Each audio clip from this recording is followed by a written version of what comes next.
John and I are celebrating our 6th-year anniversary in one of the most beautiful islands in the Philippines, Coron, Palawan. We flew by plane and we took the chance to grab yung promo fare ng Cebu Pacific.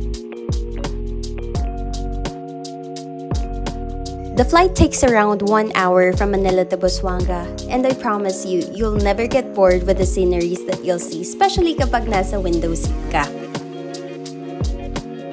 And finally, we have landed na sa Coron Airport, or formerly known as Francisco B. Reyes Airport, na located sa Busuanga.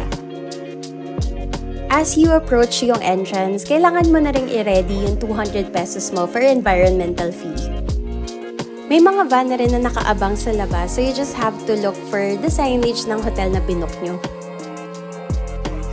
250 pesos naman ang babayaran nyo sa van transfer, and it will take around 30 to 45 minutes bago tayo makarating sa Coron Town proper. We booked our stay sa Vienna Hotel because of its accessibility around the town.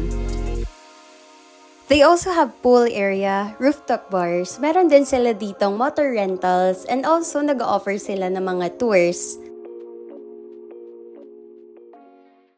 Time check natin is 12:15. Kakarating lang namin dito sa Vienna Hotel. Gutom ako pero mukhang busog. Yan. So, meron tayong full-length mirror. Pagkatapos, my gosh guys. King-size bed. Meron tayong TV. Lagayan ng damit dito. Pero ito yung panalo guys.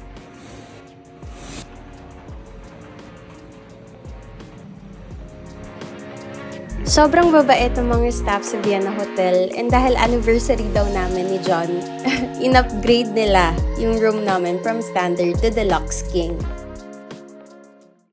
How to get around? You can walk, mag-tricycle, or mag-rent ng motor. Nakalagay sa video yung mga fee.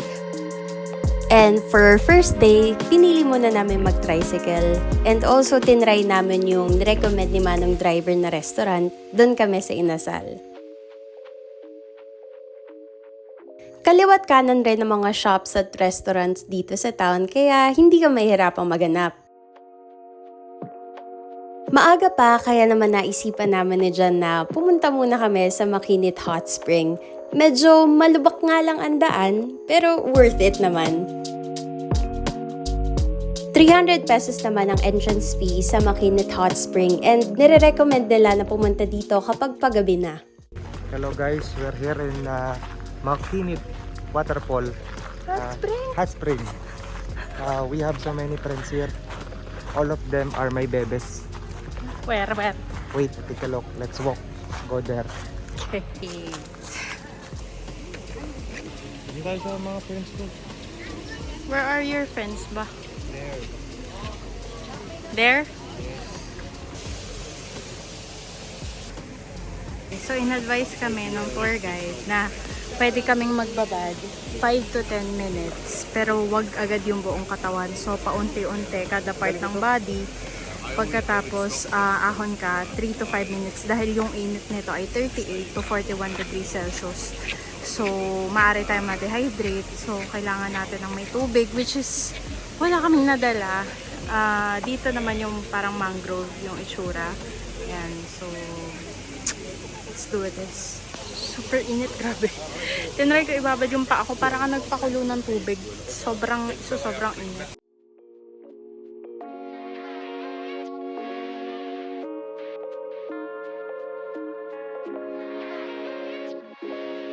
After namin sa hot spring, nagdiretso kagad kami para humanap ng food at tatagpuan namin to, ang Crab's Buzz. Ang price naman ay nag-range from 100 and above, and meron din silang bread and butter as complimentary. And in order naman namin dito ay nasi goreng.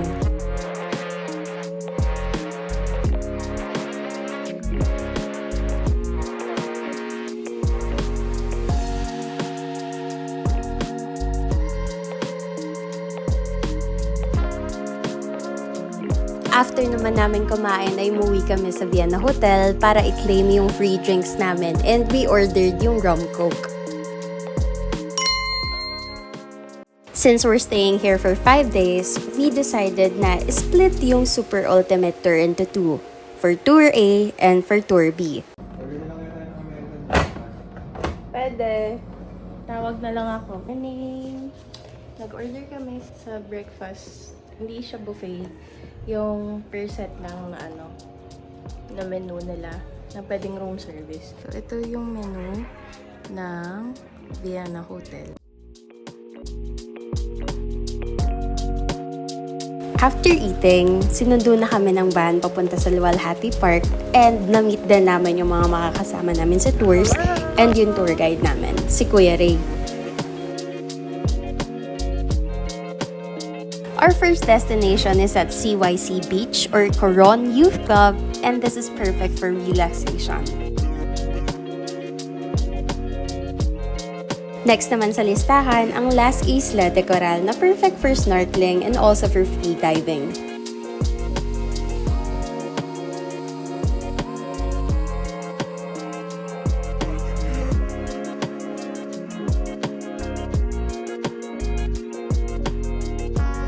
Lunch are all included na rin kapag nag-book ka ng tour sa Coron.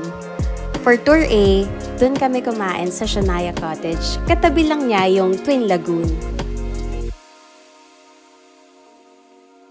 After eating, pumunta na kami sa Kayangan Lake, and before we do the trek, nag-picture taking muna kami at videos. Hindi advisable sa may mga mobility issues ang umakyat sa Kayangan Lake dahil papunta pa lang sa loob nito, kailangan mo na ng 160 steps going up and 200 steps going down. After 20 to 30 minutes of trekking naman, pagkababa mo sa lake ay makikita mo ang majestic colors of water ng Kayangan Lake. It also set a record for being the cleanest lake in Asia. If you want to swim in the lake, you'll have to wear your life jacket dahil ang Kayangan ay composed of 70% fresh water and 30% salt water.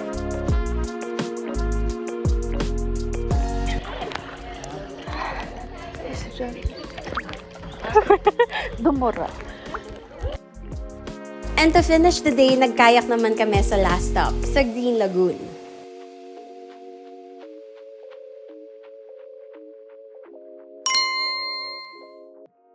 We're at day 3 at ang highlight ng tour na to ay ang Barracuda Lake. We started off at Reef Garden para mag-snorkel, and make sure lang ha, kapag lulubog kayo or magsuswimming kayo sa dagat, please don't touch anything, especially yung corals, because it takes seconds to destroy and years to revive.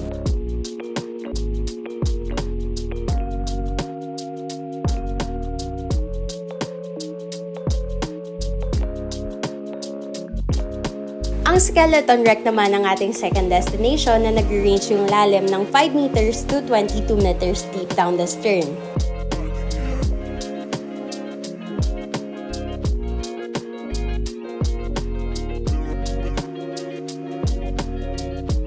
Nag-lunch ulit kami sa Shania Cottage, and after mo kumain, pwede ka nang dumiretso sa Twin Lagoon dahil kasama ito sa Tour B.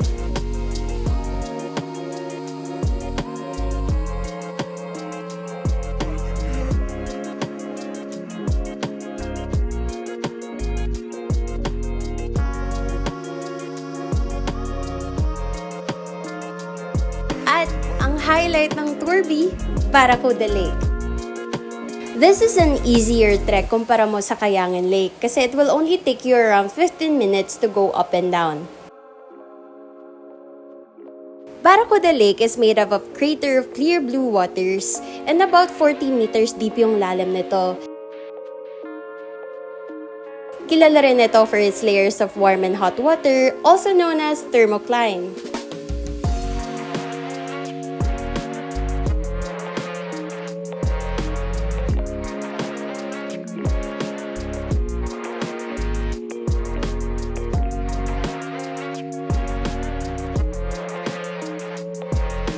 Bumalik ulit kami sa Kayangan Lake, hindi para mag-trek ha, pero para uminom lang ng buko, see the sceneries, and take pictures. Wala kasi kaming kasama sa Tour B, kaya sinama kami ng tour guide sa Super Ultimate Tour.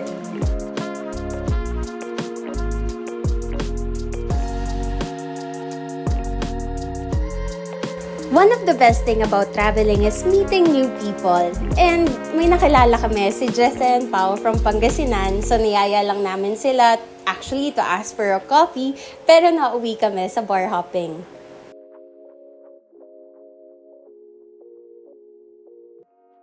Traveling is not just about traveling. Sabi nga ng newfound friend namin na si Val at si Jay, it's all about growing your horizon and making new friends.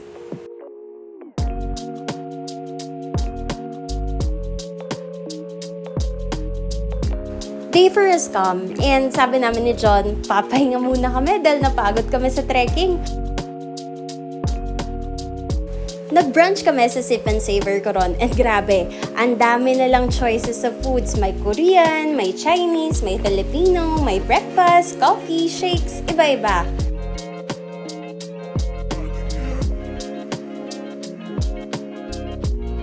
Umorder kami ng pakbet with bagnet and kimchi rice, tsaka mango shake. Pero after nun, umuwi ulit kami sa hotel para magpahinga at matulog. Nag-dinner naman kami sa Burf Seafood Restaurant and nag-order kami ng sizzling pusit at grilled liampo.